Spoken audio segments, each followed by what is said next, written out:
Hello, everybody. Welcome to Ascension and Astrology. Had to think about that for a second. Where am I now? Ascension and Astrology. We're in Ascension and Astrology. I'm Janet Hickox. I'm the astrologer part of that. And this is Kornelia Stephanie, the Ascension part of this. Tell us, what are you? Ascension. You used a great word a while ago. Ascension Guide. Ascension Guide. Oh, hey, we don't have our light on. Ascension Guide. Ascension Guide. I Yeah, love actually, that. it's more like way shower, showing the way. I still like the idea of you being some kind of an alchemist, Mm-hmm. right? Somebody that creates change. So how's everybody doing out there? I see Tom and I see Vanita. I see you, but you haven't really checked in yet, but I see you out there. Good to see you with us. We are going to go through some of the things that are happening right now that point us in a direction of transformation and ascension, evolution, etc. So I'm going to turn it over to Kornelia because as the Ascension Guide, she's going to tell us what's at the dock. What's at the dock? You used that term a few minutes ago. That was so cool. What's at the dock? So part of what I feel like we're all being asked right now is to cultivate a deeper level of trust, a deeper level of trust, a deeper level of faith, a deeper level of faith and a deeper level of trust, and bring that energy into this unfolding right now in this uncertainty, because right now, as you know, as the astrologer, you know that the sun just moved into Pisces, right? Mm-hmm.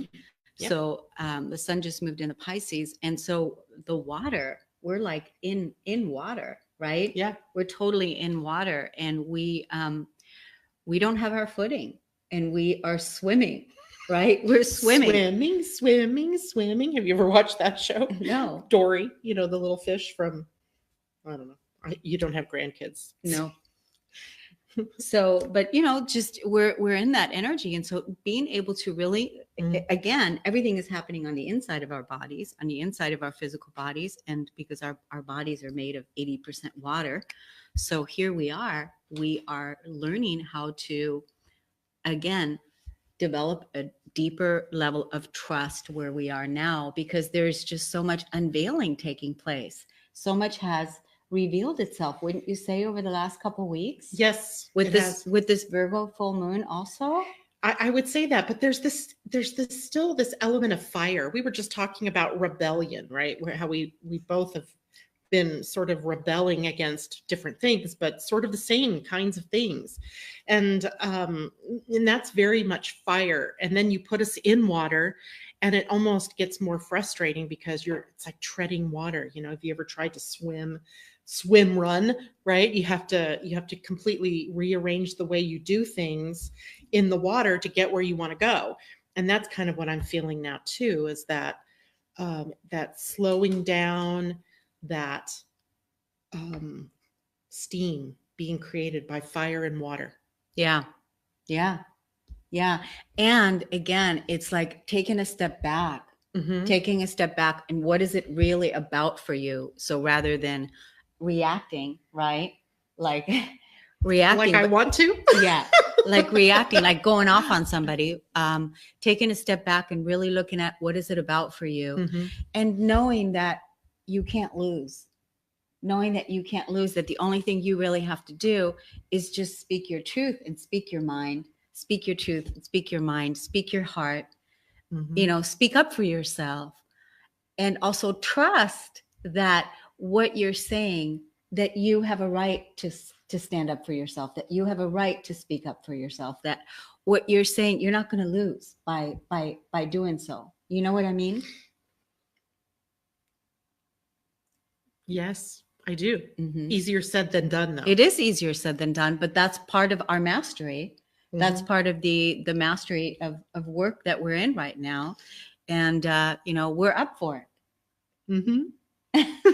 We're up for it. We are up for it. And, this is part of what we're needing. Yes, it is definitely. So what you're seeing is my own trigger. Today I've been triggered. Yesterday I was triggered. I swear to God, I've been triggered every day since maybe Sunday, maybe Saturday, in some way, shape, or form, whether it was a trigger about my skills or a trigger about me trying to get something done that I can't get done, or feedback on what I've done, or opening up to do something and then, it's not being received. So many different things, that are going on that I'm being triggered about. And that does, I'm just one person. I can't even imagine what our listeners might be being triggered over. Could be in relationships. It could be about abundance and money, jobs, people, situations, just random things that come up. And I was beginning to think, I was beginning to feel like on a very swift rolling swing, like you get at the fairs, right? And it takes you woo to one end of the pendulum, and then woo, you're at the other end, and then woo, you're back again. Because I think that I can probably say with all honesty that I have been through every emotion almost every day this week. And so part of what's happening too is so that you can really see where you're still being triggered, so that you can move into a neutral place of not being triggered. Right. Yeah. You and I were experiencing, similar things in that it had to do with our level of expertise and going public with our level of expertise. You with something you're working on, and me with something that I'm working on in the media. Right. Right. And again, it comes down to that level of trust that, here, you were putting this body of work together, and somebody was criticizing it and making it seem like, that this is what you need to say, this is what you need to do. And you now having to stand up for yourself and saying, wait a minute, this is my authentic truth in this, right? Right. And not to be triggered by it, not to be angry by it, but that, this is your truth, and you're going to stand up for yourself. I want to share what some people are saying here, because, sometimes when we're going through these things, we can feel very alone. Like, yes. Like I'm the only one that's being triggered by this or having this issue. But it's so wonderful to come over here and talk to Kornelia and realize that she's going through the same things. And then I'm sitting here reading now what some people are saying, and they're going through similar things. For Angie, it's people forcing their opinions on me, which is a huge trigger. Debbie says, me too. Rebecca, yes, I can definitely relate to being triggered and feeling held back. And Angie says, I'm being triggered a lot this week. And Tom says, triggered, tell me about it. Jennifer, me too, triggered. Jacqueline, hi, this is my first Ascension and Astrology have tuned into. Well, welcome, Jacqueline. It's good to see you out there. And so it's good to know that, isn't it good to know? It is good to know. I don't feel so all alone. I don't feel like, I'm up here talking now about something that no one else is experiencing. Exactly. And exactly. So, because we were both rebelling. Janet was rebelling and I was rebelling too. It's just that, what I was rebelling on was literally costing me a lot of money. And I took a step back and it was like, wait a minute, here I am rebelling. I'm not doing anything about it. And again, for me, it was about having that trust that I trust my intuitive guidance, that I trust what's coming out of me, and that I'm going to communicate that. And that was the thing. And the same thing with you. Yeah. That your body of work, that you trust that, and for it not to be diminished, or, it doesn't need to be edited the way that it was, Yes, that's true. And then of course you wonder too, like, am I being overly sensitive? That came up. That was one of my triggers. What was the word I told you that also came up? I was making myself a piece of toast and I said, oh, prima donna. You're being a prima donna. I think that's from your childhood. Those are words from your childhood. Like, it's actually written into my human design report. Is it really? The word prima donna. Wow.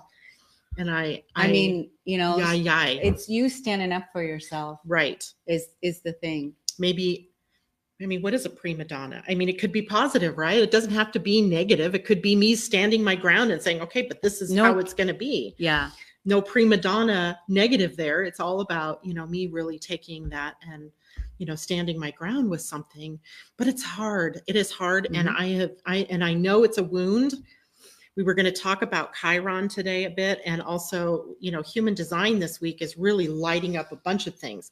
The evolutionary aspect of ourselves, the involutionary aspect of ourselves. And I think all of these things that we're experiencing, whether it's rebellion or anger or upset, being triggered, being, told our work isn't good, or whatever, because no one ever actually said that, but that was my interpretation of it, makes us have to evolve, and grow, ascend, right? Yeah. And always, again, standing up for yourself, trusting it. It's your work. It's your creation. The people that you're collaborating with, the people that I'm collaborating with, and it's like, like I said, I have my finger on this, and I know I can trust myself. And just because the other person doesn't know that about me, right? It doesn't really know that about me. So, I have to be the one to say, hey, no, this is how it's going to be. This is how it's going to be. Well, Debbie says she hasn't gotten angry, though, just not sleeping. So, literally, well, of course, last night it was a clear night here. So the moon, what kept me awake. I couldn't go to sleep because it was really bright in my room. But why is it that my thoughts can't be on all these positive, wonderful things? No, what am I thinking about? That edit, that thing I'm not getting done, that inability to move forward, all of the triggered things are the ones that I'm thinking about. Yeah. It's always the negative. We focus on the negative. I mean, it's like, think about this.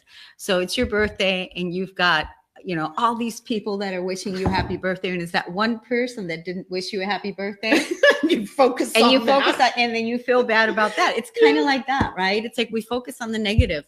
And our job right now is to transcend that energy, to bring, to transmute it, transcend it, and bring it up into a higher vibrational way of living and being, and speaking the truth, and being kind about it, being deliberate about it, being, on purpose about it.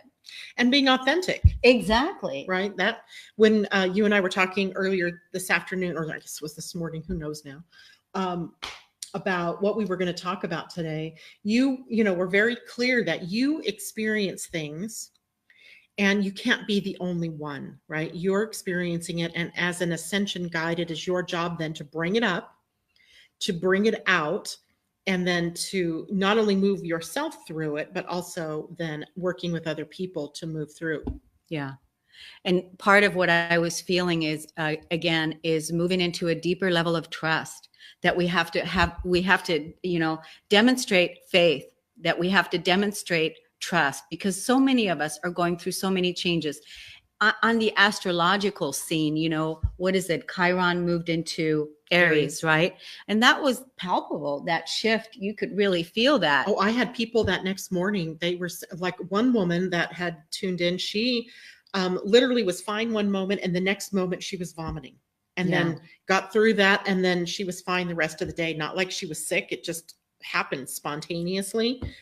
And, that reminds me too, because, the last degree of Pisces, which would be just before Chiron moved into Aries, was all about that trust, what level of trust, faith do we have in ourselves, in a benevolent universe, in other people, in things are moving in the right direction. And guess what? What trust do we have? And when you're talking about Chiron moving into Aries, and Aries is ruled by Mars, and Mars being in the old 3D world being the god of war, and now in the 5D, it's not the god of war, it's the god of trust. And I haven't heard that. That's why I just made that up. God of trust just came out.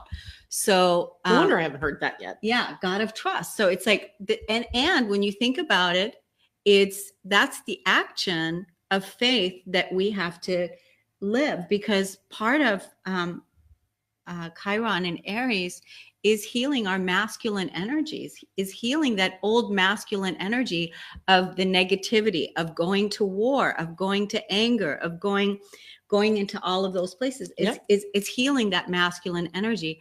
And when we look at the masculine energy of trust, like putting the cart before the horse, having faith and trust in the unseen. It is an action, like putting your money where your mouth is putting that action first. And that is, I'm going to act in trust. I'm going to act in faith. That's an action, Yeah. right? And so that's part of that. That's part of that energy. And it's not passive. It's taking action and putting that faith first, putting that trust first, and even in yourself, and especially in yourself, because that's where it begins. Yeah, it is. And of course, the sign of Aries, the first sign of the zodiac, Right. it rules the first house in your chart, which is the house of I am. Right. So what are we claiming for ourselves? I am trust. Mm-hmm. I am love. Uh-huh. I am honor. You know? Right. Yeah. Whatever it is. I am worthy. I am love. I am. Mm-hmm. So I'm accepted. I am. I mean, literally, there's a plethora of words that we could put with the word self that are now being triggered in each one of us in terms of maybe seeing where you're not quite up to snuff. And then on the other side, you know, where are you, you know, very clear about who you are and your worthiness or whatever. And then, you know, on the other hand, maybe in the same, you know, next breath, where you aren't good enough. So we've got this going back and forth energy. And, Yeah. you know, we've had heavy weights moving through Aries. We had Mars move through Aries just recently. We've had Uranus, which is still, you know, sitting at the tottering at the last degree of Aries. Yeah. Right now. Right now. And wouldn't you say that that's the fire, that that's the electricity, that that's the rebellion? Good one. Yes. Huh? Good one. Yeah. Yes, exactly. Yeah. So that's at the karmic rebellion, degree, right? at the 29th degree. Okay. So until March 6th. So we're like acting out Uranus here. We're rebelling. This is why I call it Uranus and not Uranus. Oh, okay. or Uranus. Yeah. Let's be juvenile for just a minute. Okay. That's Let's do funny. it. Let's That's do just it. funny. Totally. I mean, we have to, you know, we have to have a little bit of fun. Yeah, right? exactly. Yeah. Let's see. Debbie says, maybe because I'm so empathic and feeling everyone's stuff, that is why she had moments of deep sadness off and on this past week and didn't know why. You know, Debbie, my husband and my daughter work at the same place. And there's a gentleman that they work with who, very Uranus-like, was struck. I mean, he's basically dead now. And I mean, I don't even know how to word it. He's brain dead, let's say. And I don't know why, but that took me down. And I hardly knew the guy. I mean, I knew who he was. I'd talked to him and that kind of thing, but I hardly knew him. But there was just something so random and unexpected in what happened to him that I really felt like, oh my God, is that like a call to action in our lives? You know, can it be that, you know, life, any moment, the lightning bolt can come down and strike you? And do I want to leave the planet with a bunch of regrets? Right. A bunch of things I didn't get done? Or do I really, if it's my time, am I wanting to leave this planet with, what do they say? Your hair on fire and I've done everything that I wanted to do. Yeah. So it's a huge sort of wake up call, but there was also this empathy that I was feeling. Well, because we're all connected. You were feeling that. And then knowing that your husband and your daughter have a relationship that it affects them. Yeah. And, you know, all these things. And then I think, you know, with this Virgo, the purity, I mean, like literally, like we're being asked right now to purify every single cell in our physical bodies, in our lives. Everything needs to be purified and made clean and, made whole. And so wherever it's not, it's going to stand out like a sore thumb to show us, hey, you know, this area needs more love. This area needs more kindness. This area needs more understanding. Yeah. This area needs more compassion. This area needs more truth. This area needs more trust.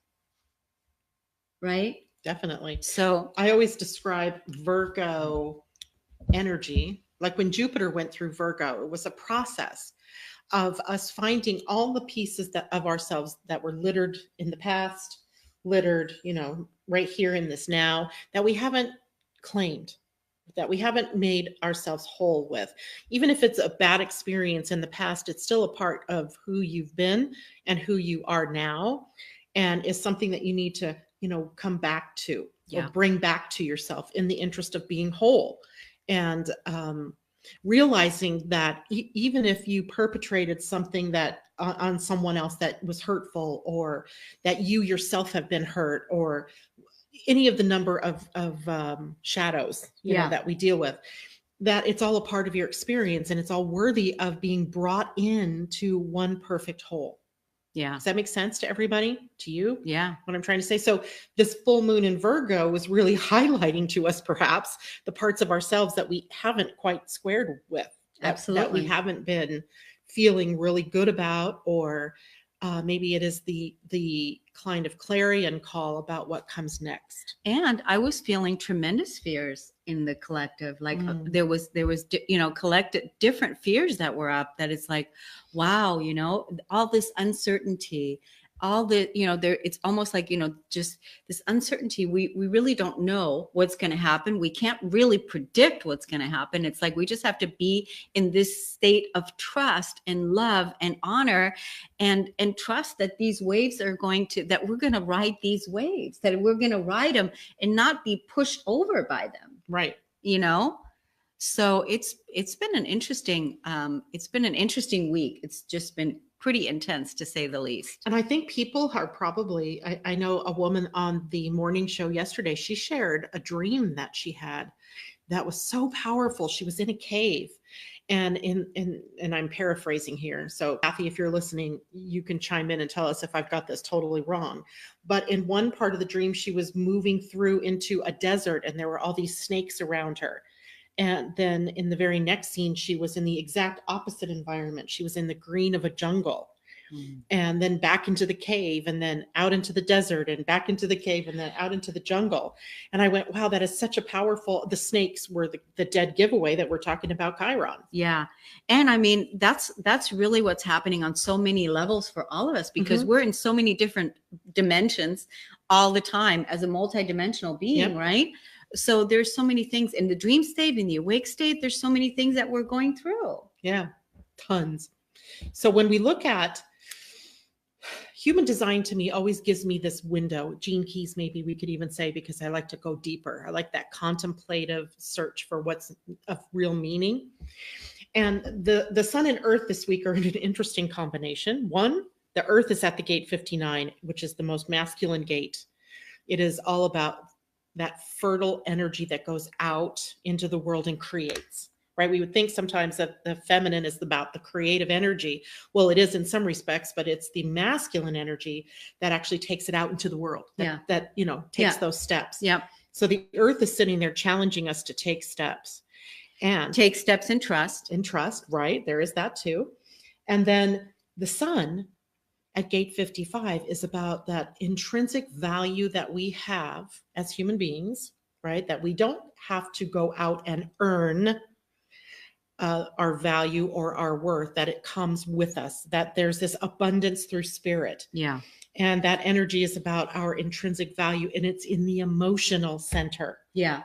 And if you're reacting in ways to where you're not enough, where you're not whole, where you're still triggered, when you're still reacting that way, it has to be made neutral, so that when you're acting from your true integrity, that is the abundance. Well, that is the one gate 55. So if you guys have your human design charts out, gate 55 is on the emotional center.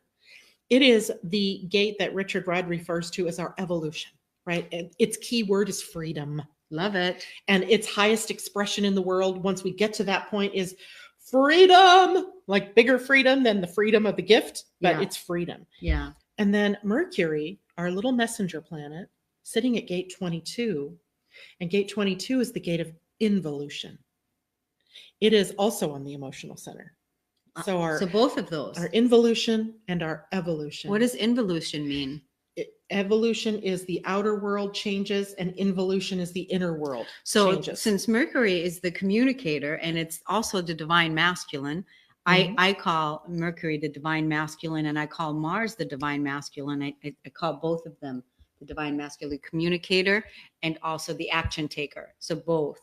are the divine masculine. Mhm. And so since Mercury is on the involution right now, going retrograde in the shadow, right, is going inward. Mhm. And so now we are looking at how In we're Pisces. in Pisces, how we're communicating in our water, how we're swimming Are we around. sitting in our pity potty? Right.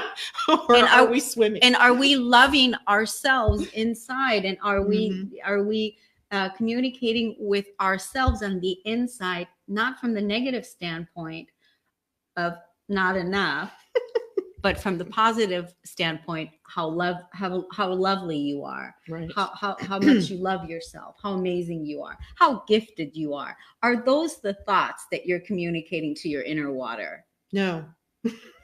Sometimes. Right. So that's the thing.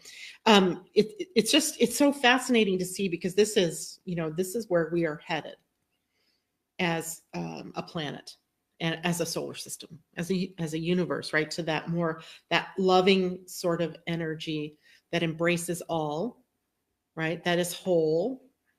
And we can see it right now this week in some of the things that are coming up for ourselves. We can see very clearly the things that we need to change, or that we're, working on.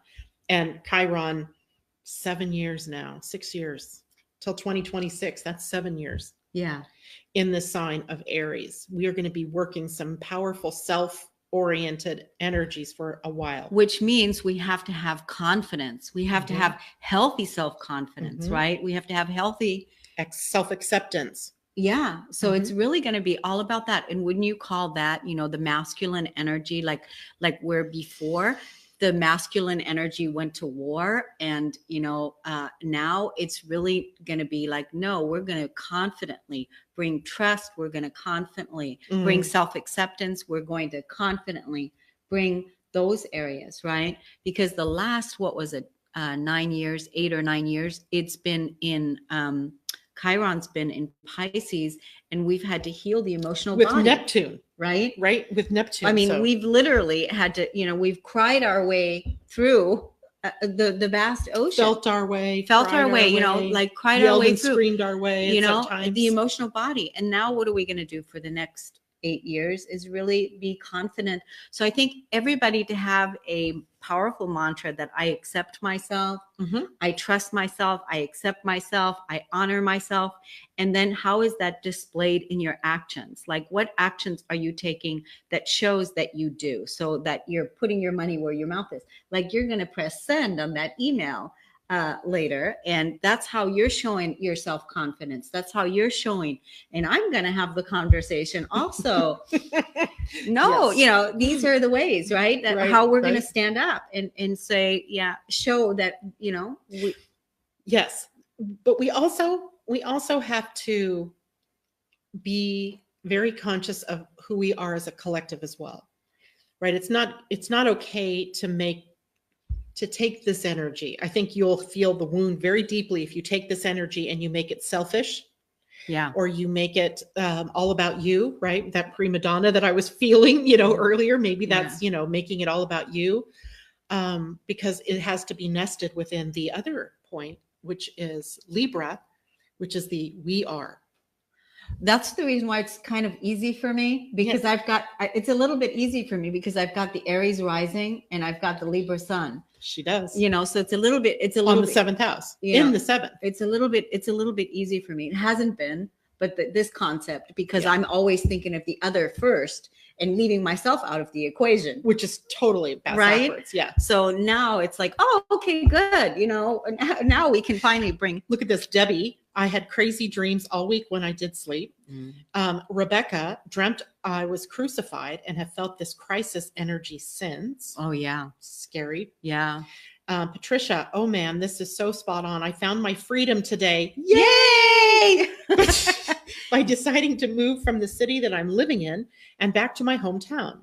I've been so unhappy here for so long. And today I woke up and wrote my son and sister and friends and told them that I'm leaving here.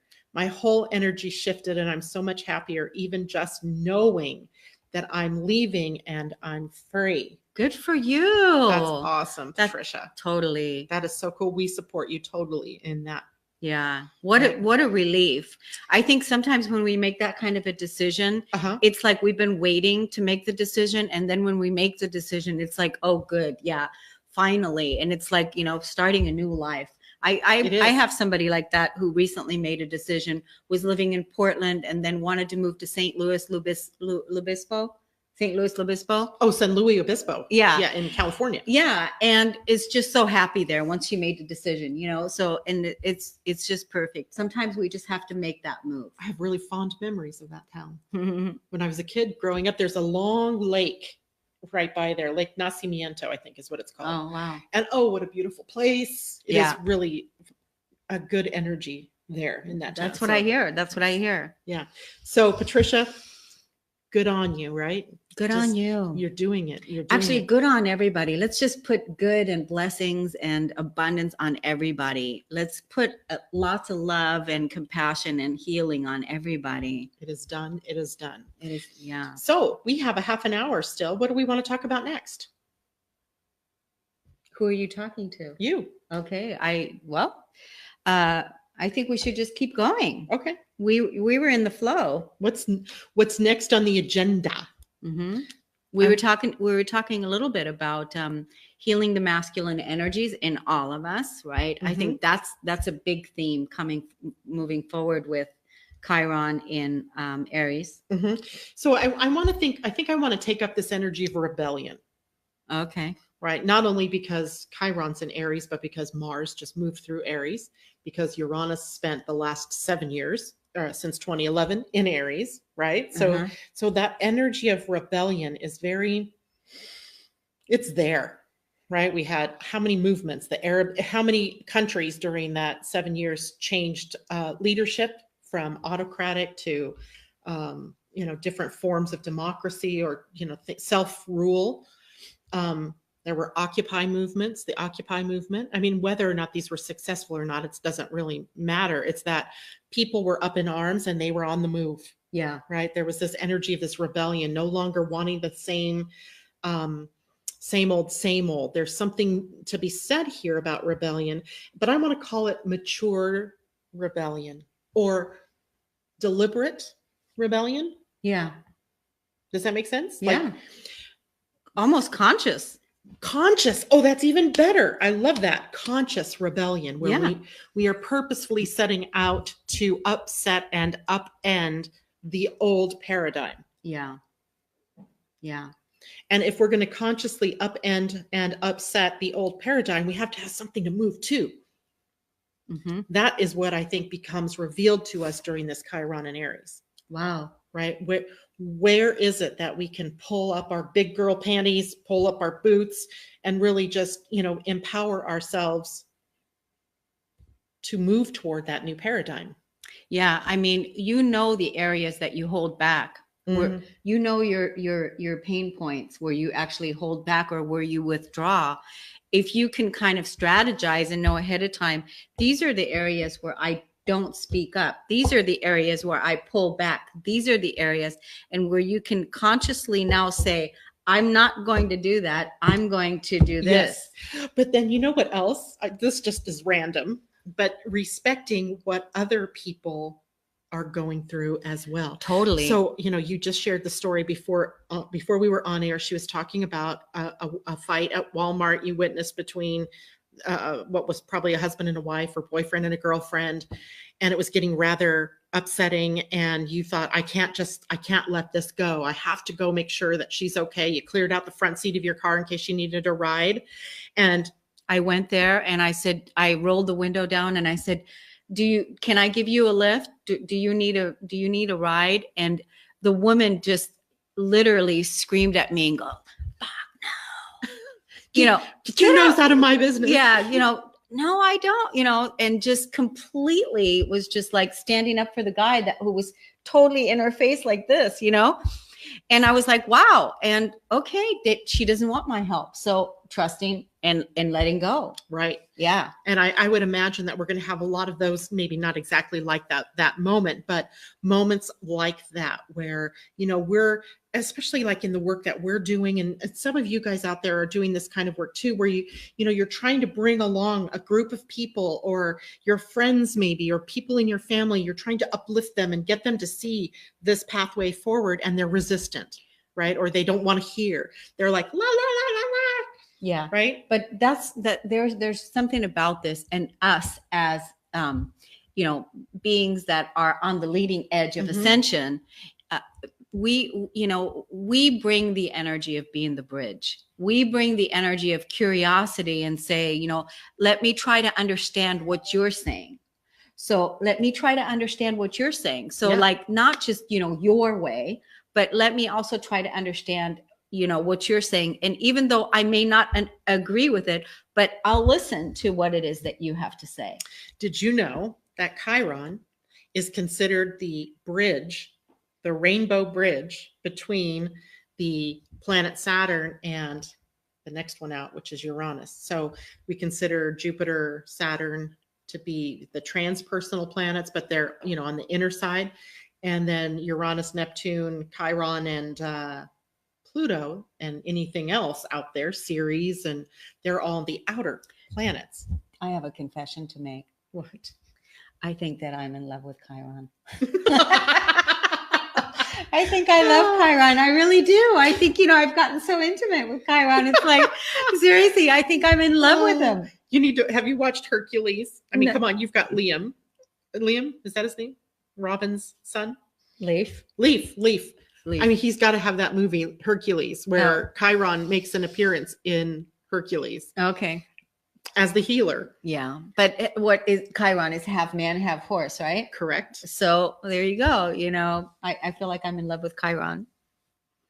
I mean, because think about it. It's, the emotional body, all my work, everything I've been doing over the last how many years is really getting, clearing the emotional body and, healing the wounds of our past so that we can move back into a state of being neutral. Not that we don't, but again, it's coming from that truth, from that abundant place, from that neutral place, right? Coming from neutral. So hard. Neutral. Shift down.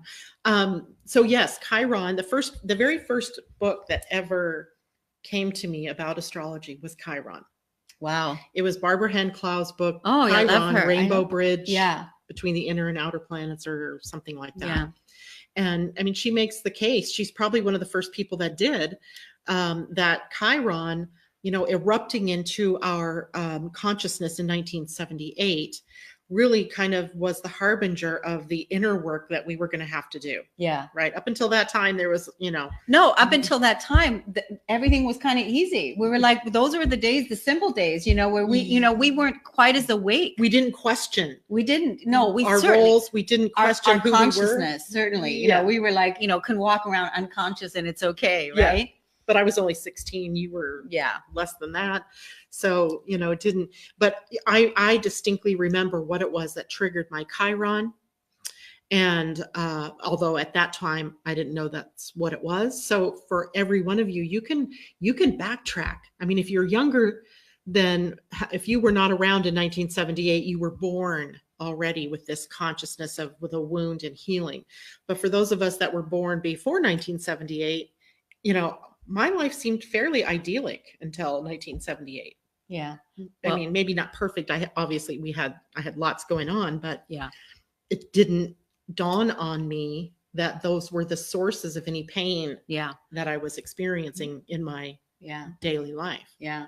But just like, we were talking about, like right now, these next 8 years, Chiron and Aries, I think that those are the places we really need to pay attention to really have those mantras of self-empowerment, self-acceptance, confidence, healthy self-esteem.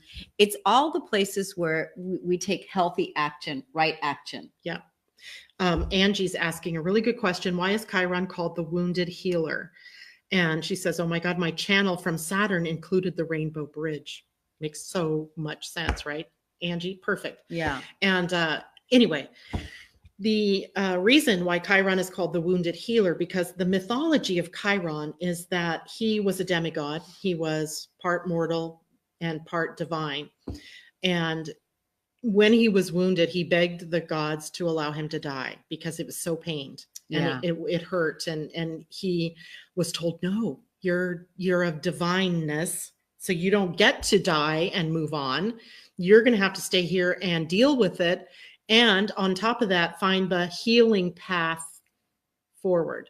And there are many different Chiron stories. And Chiron is also sometimes shows up as Asclepius. I don't know how to say it exactly, but essentially the healer that, is a serpent. He is the master of the serpents. And that's how the snake ends up coming to represent healing, and even gets intertwined with the medical profession as it is now with the caduceus and the intertwining snakes. And it really, if you look even in the star maps or the constellation maps, I have this really cool app on my phone, Star 3D.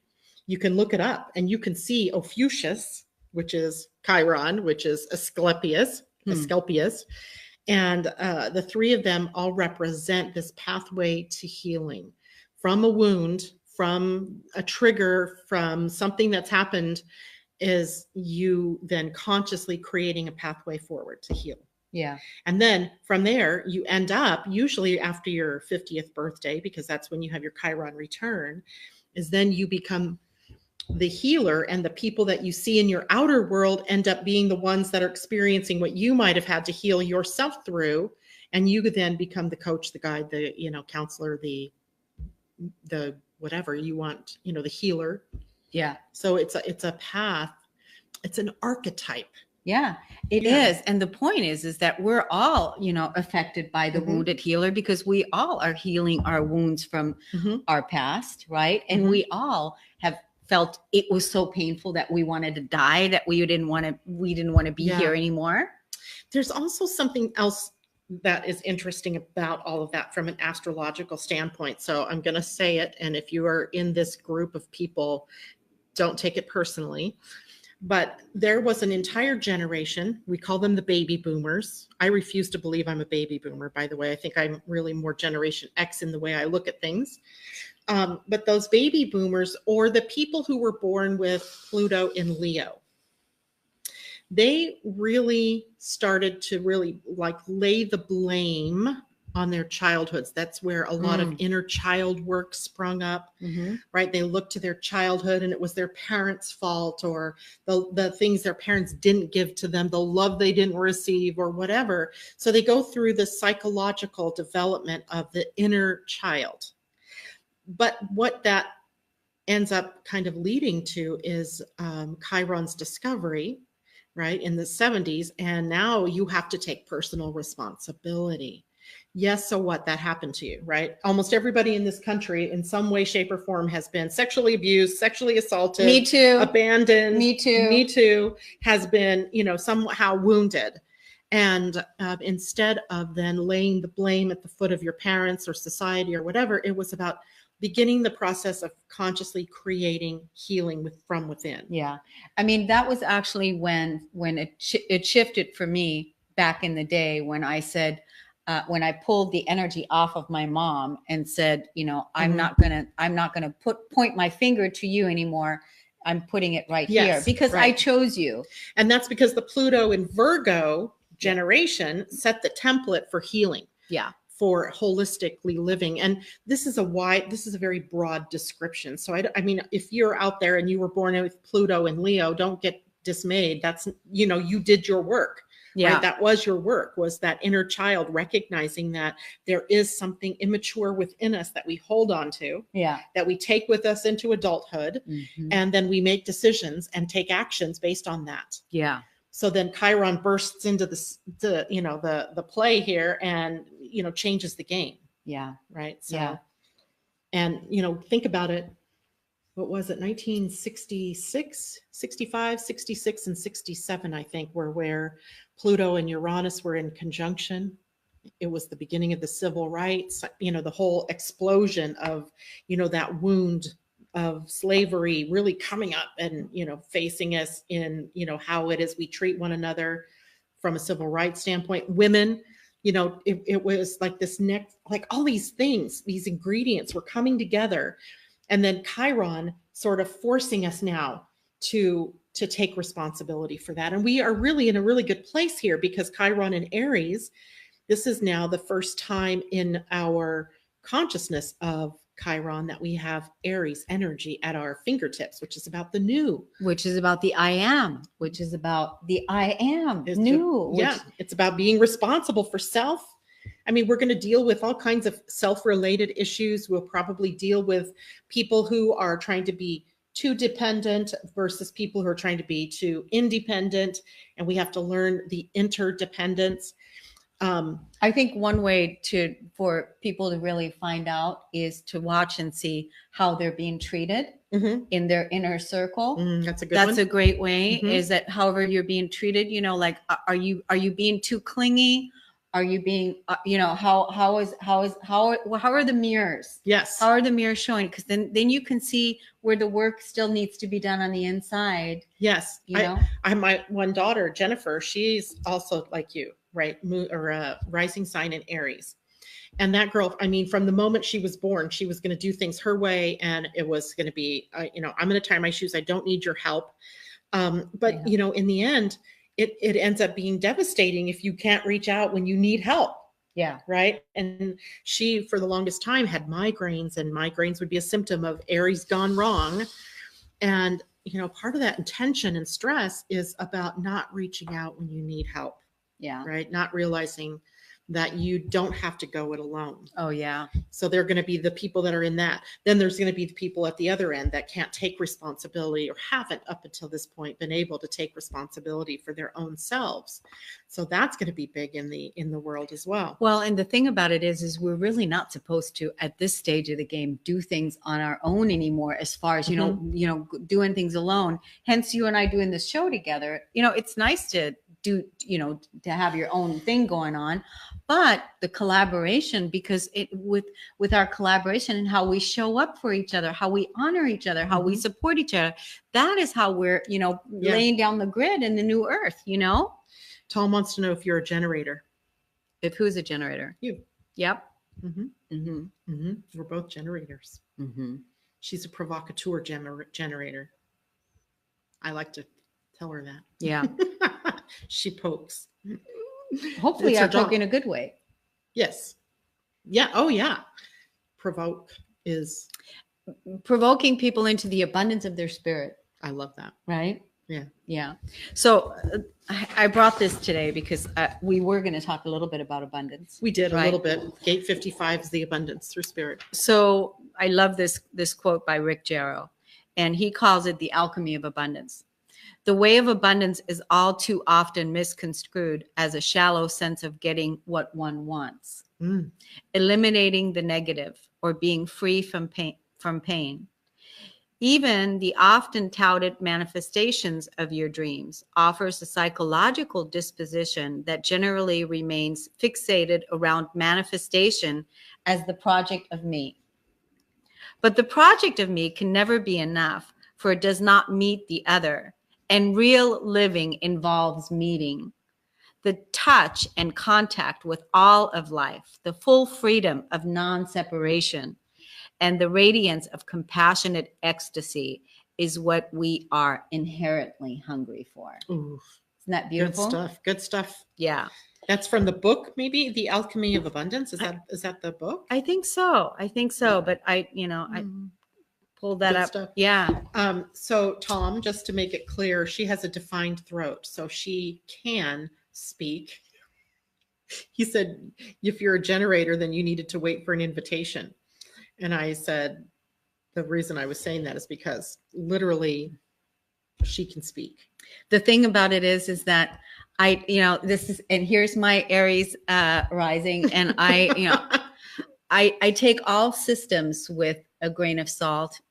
Every system is designed, but it doesn't mean that I follow it to a T, because if I waited if I waited for everything before I was invited, then that's not my way. It's not it's not your design either. It's not my design, because I'm an initiator. No, you're not yeah, I do initiate things. Mm-hmm. I do. Mm-hmm. I do. Hopefully only in response, because you're not a manifester. No, but I do initiate things because I also am an Aries rising, and I also begin things, so that's what I also do. I don't necessarily 100% buy into this thing about this is what I have to do as far as being a generator. I don't buy into it. Wow. Oh, wow. I'm going to be blinded by the sun. Let me get the. She's going to close that blind. Wow. Sunset here. Woo, thank you. Amazingly, before I left this afternoon, I actually had to close the drapes in my kitchen because I was trying to unload the dishwasher, and I looked up, and I literally got blinded for the moment because the sun was so bright. It's about time that we had the sun out. Yes, great sunshine on my shoulders. I love it. Let's see. Projector needs to wait. Is that not correct? It is true. Projectors are waiting for the invitation. Generators only need to respond. They're waiting just to respond to what shows up in their outer world. So if an opportunity shows up in the outer world for them to do, then they just next run it through whatever their emotional spleen. She bit your head off. I felt like that was why she bit your head off when you were just asking if she may need help. This is the lady on the bench. Oh, yeah. That said, mind your own business kind of thing. I mean, her boyfriend looked like he was about to punch her in the face, and I certainly wouldn't wait to be invited. No. No. Yeah. You have to override. Yeah. There's societal things that we adhere to, that if you see somebody being punched in the gut, you're not going to wait for their invitation to say, I need your help. No, this is about the big things in life, Tom. So when we're talking about needing an invitation, or we're talking about responding, it is about taking action on something. And for a projector, for example, to just go out and start pushing themselves into relationships could be a disaster. They need to be invited in, because otherwise they waste a lot of energy, and end up burned out. So we do things by an invitation. If we're a projector, Tom is a generator. So a generator with an open throat. And I think that's maybe what you're thinking of when it comes to her walking to the bench, or going over to the bench and talking to the lady, because a person with an open throat needs to wait for the invitation to begin speaking. And they are invited into the conversation. So you could say that is an issue here, but it's not the big thing in life whether you're going to go to a bench and talk to somebody about whether they need help. Mm-hmm. I hope that is how you can distinguish the difference there. So, yeah. And Kornelia has a defined throat. So what does that mean? You're designed to speak. Okay. So there's really, it works better if you wait to be asked to speak or enter a conversation, but it's different for someone with a defined throat. You can just go out and start the conversation, and people recognize you for it. Where an open throat has to kind of question, or, wait for someone to say, hey, I want to know what she thinks about this. Okay. Right? Gotcha. Yeah. So there are fine lines, there are distinctions here. And what you did with this woman was not really something I would have done, it even with an open throat.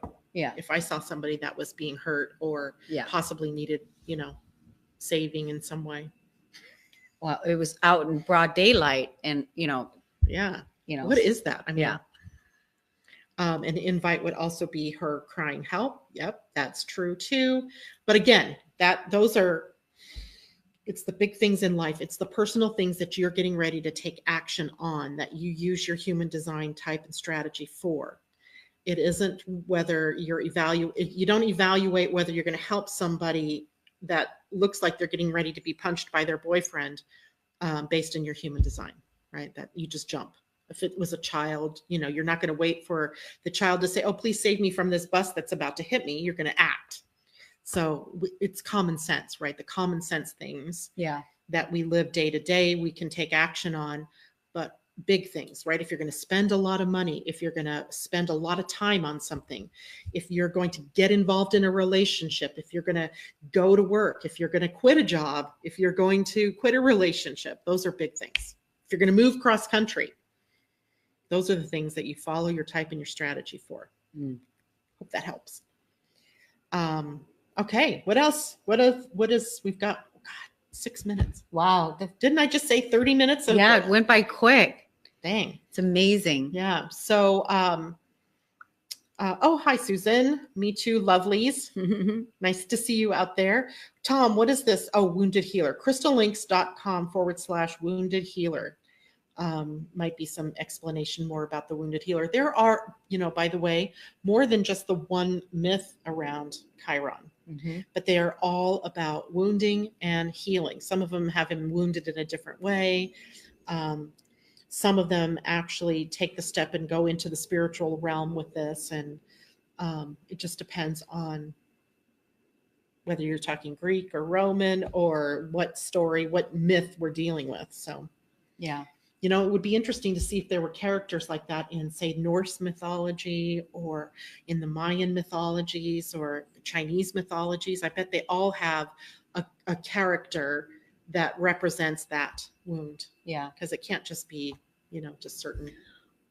All I know is that I'm looking forward to these next 8 years to see how this is going to be played out in Aries. Yeah. I am looking so forward to this because I know that the last 8 years have been extremely painful. Yeah.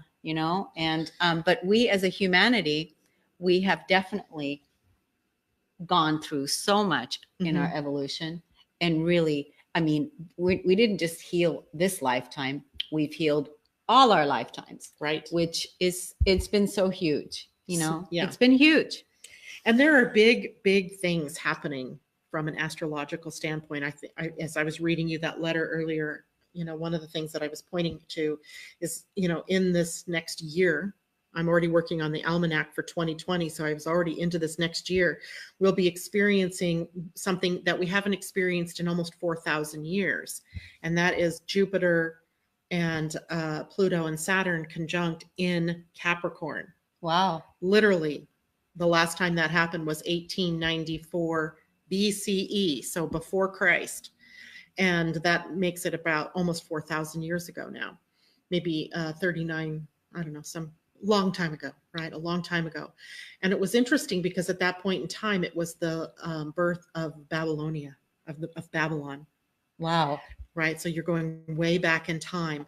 Within 100 years of that point in time, there were the codes of Hammurabi, which were the first laws that were governing civilization.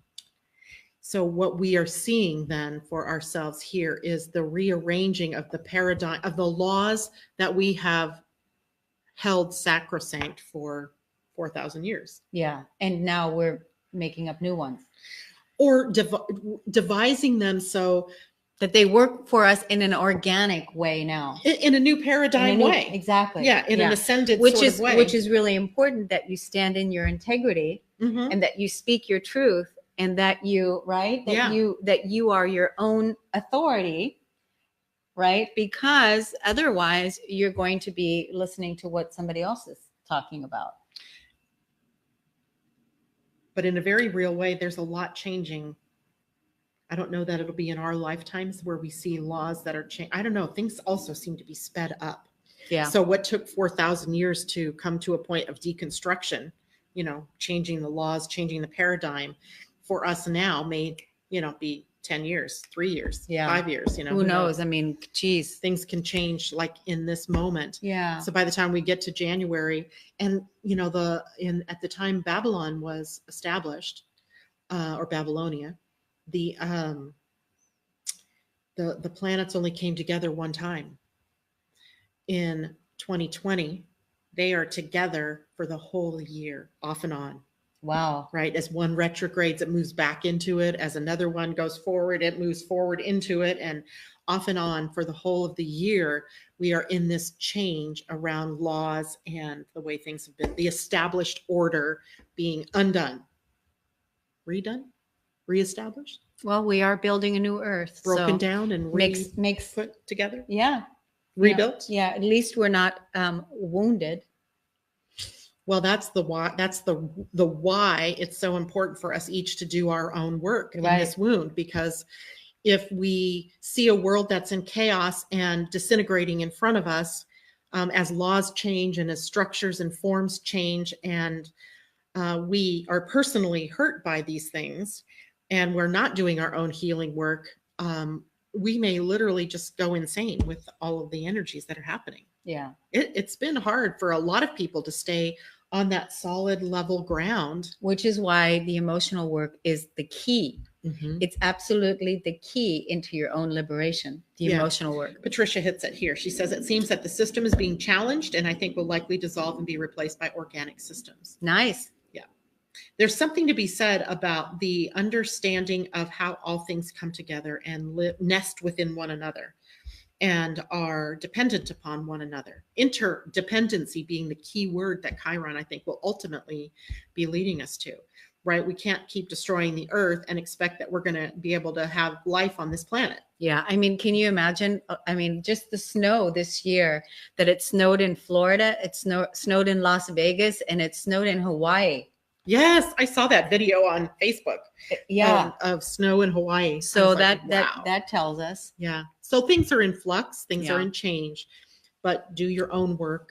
That's going to save you. That is going to, not that you need saving, by the way, that's not what I mean at all, but it's going to keep you sane during these coming challenging times. And that's all I have to say today. We're at 5 o'clock already. Awesome.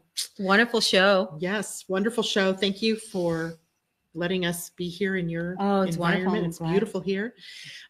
We'll see you all next week. For those of you who are part of my Living Astrology group, I will be on air tomorrow morning, 8 a.m., where we are going to be looking at the weekend. Yay! Yay! So anyway, have a good evening, everybody. Take care. And we hope we've given you lots of things to think about and to take in with your heart. Subscribe to our YouTube channel. Yay! Subscribe. I actually put that link in the write-up for this today. So subscribe, hit like, talk to us, do something.